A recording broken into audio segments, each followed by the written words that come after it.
¿Cuál es el destino de los que no creen al Evangelio de Cristo?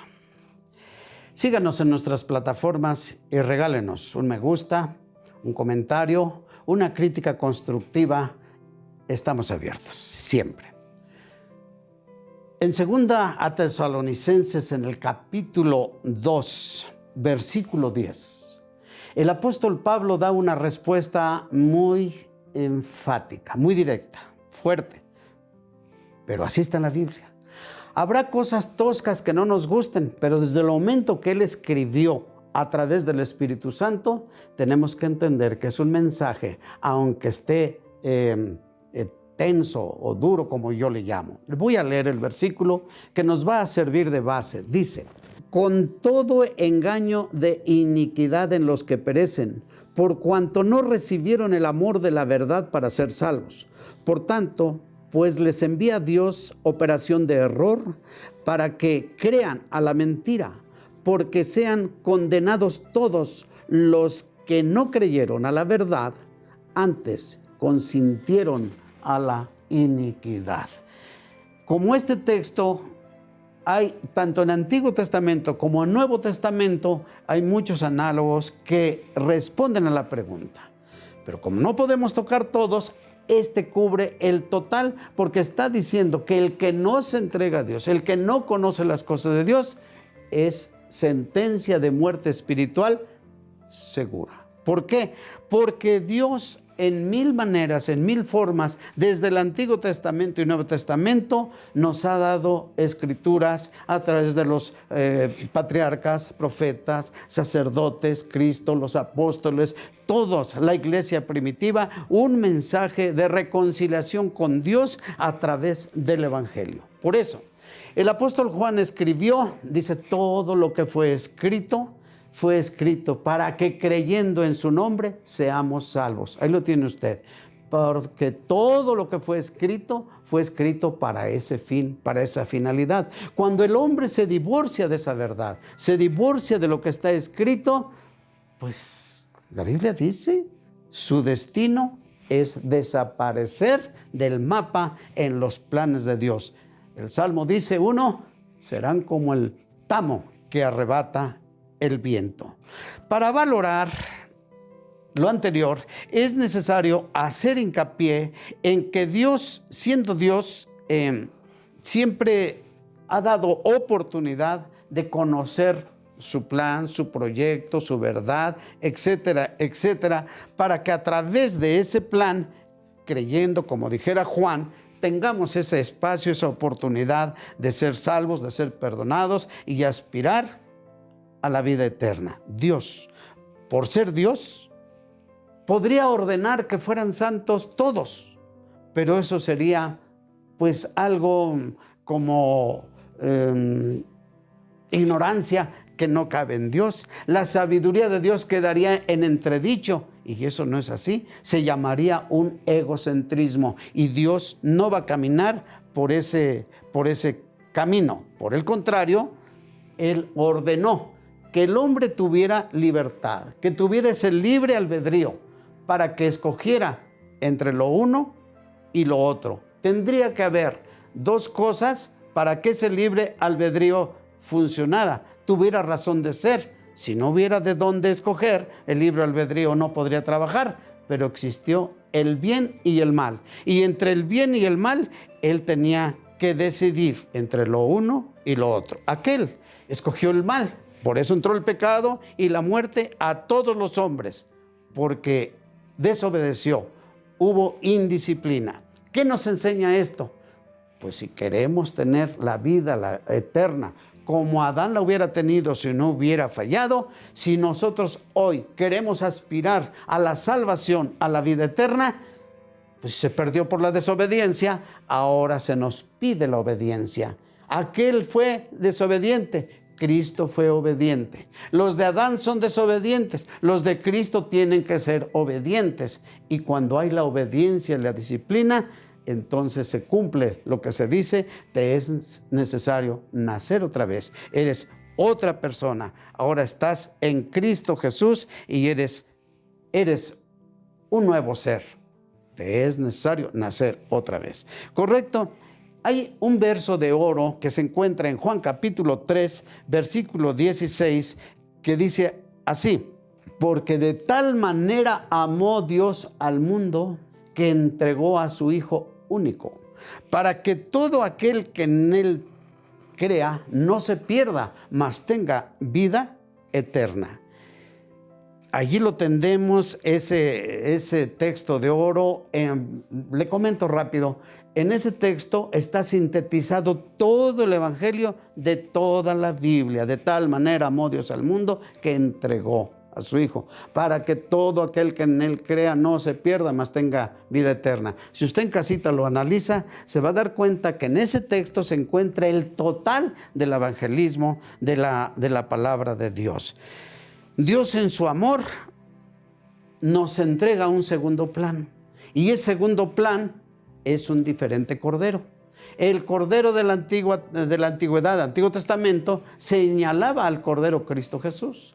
Por eso Juan dijo: este es el cordero de Dios que quita el pecado del mundo, que quita, que mata.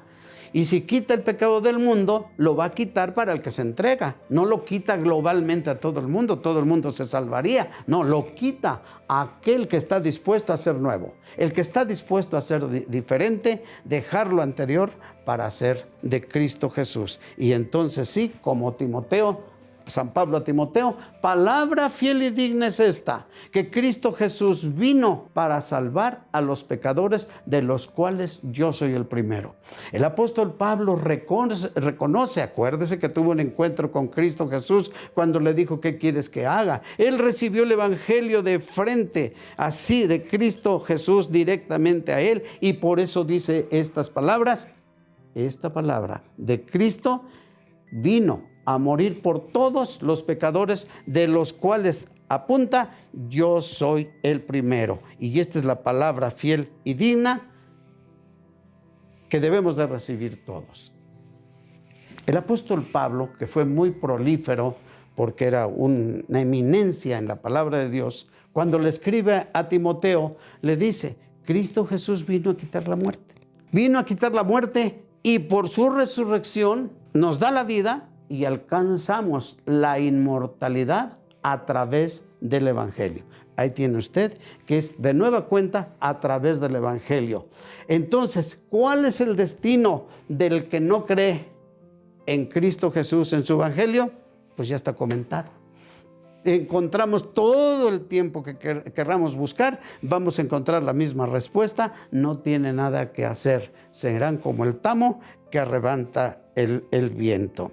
Perecerán por cuanto no creyeron a la verdad, a la justicia de Dios, creyeron en la mentira para perderse a sí mismos. El apóstol Pablo, como dije hace un momento, es un poquito tosco en algunas partes, pero pues era por el Espíritu Santo. En Efesios, él dijo así: tienen el entendimiento entenebrecido, ajenos a la vida de Dios, ajenos a los planes de Dios. ¿Qué está diciendo? Pues vacíos de Dios. Y teniendo el entendimiento entenebrecido. ¿Por qué entenebrecido? Porque no pueden, como dijera, no pueden distinguir entre el bien y el mal. Revuelven lo uno con lo otro, y en su vivir de cada día están haciendo esa mezcolanza, lo cual no les va a dar resultado, aunque al último, al morir, quieran hacer muchas cosas. Ni parándose de cabeza se arregla el plan de Dios, sino es la disciplina, y te es necesario nacer otra vez. En Romanos 10:3 dice el mismo apóstol: porque ignorando la justicia de Dios y procurando establecer la suya propia, no se quisieron sujetar a la justicia de Dios. ¿Qué quiere decir? No les gustó lo de Dios, y mejor se hicieron lo suyo. Y eso usted analícelo, y está así por donde le vea, está así de cosas inventadas, puestas, impuestas por historia, por tradición, por lo que usted quiera, pero está así, donde la humanidad busca refugio no en la palabra, busca refugio en sus propias concepciones, y fabrican sus propias leyes, y por decirlo de una manera fuerte, fabrican su Dios que no les señale sus defectos, sino que estén de acuerdo para que al morir crean que van a ser salvos. ¿Qué entendemos con esto? Pues que Satanás está trabajando, eso es todo el problema.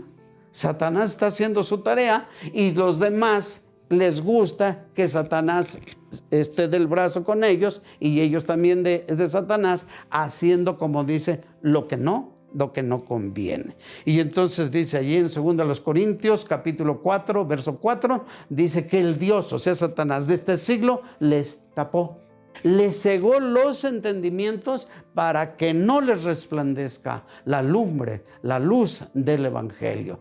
Pues sí. Y los que hacen caso a esta seducción de Satanás, pues andan, como dice allí, son nubes que no tienen dirección y son nubes sin agua que no ayudan absolutamente en nada. ¿Por qué? Pues porque están perdidos. Por último, les quiero comentar algo que está un poquito fuerte, pero pues así está escrito. Y el mismo apóstol en Romanos capítulo 1 dice así: y como a ellos no les pareció tener a Dios en su noticia, Dios los entregó a una mente depravada para hacer lo que no conviene a ellos. ¿Cuáles ellos? Pues ni modo los santificados, los que no se quieren acercar a Dios, dicen, no les pareció tener a Dios en su noticia. ¿Por qué no les conviene tener a Dios en su noticia? Porque no quieren compromisos, de santificarse, de ser personas espirituales. ¿Para qué? Pues eso trae problemas. Y dice el 29, estando atestados de toda iniquidad, de fornicación, de malicia, de avaricia, de maldad, llenos de envidias, de homicidios, de contiendas, de engaños, maledicencias, murmuradores, detractores, aborrecedores de Dios, injuriosos, soberbios, altivos, inventores de males, desobedientes a los padres, etcétera, etcétera, etcétera, etcétera. Le invito a que usted lea Romanos 1 y se va a encontrar con esa situación. Y desafortunadamente esto está así, porque no son muchos los que quieren caminar las cosas de Dios. Ancho es el camino de perdición, muchos lo transitan, pero angosto es el camino de salvación y muchos no lo quieren. Síganos en nuestras plataformas y regálenos por favor un me gusta, un comentario, una crítica constructiva. Nosotros siempre estaremos abiertos para servirles. Que Dios les bendiga a todos ustedes. La paz de Dios.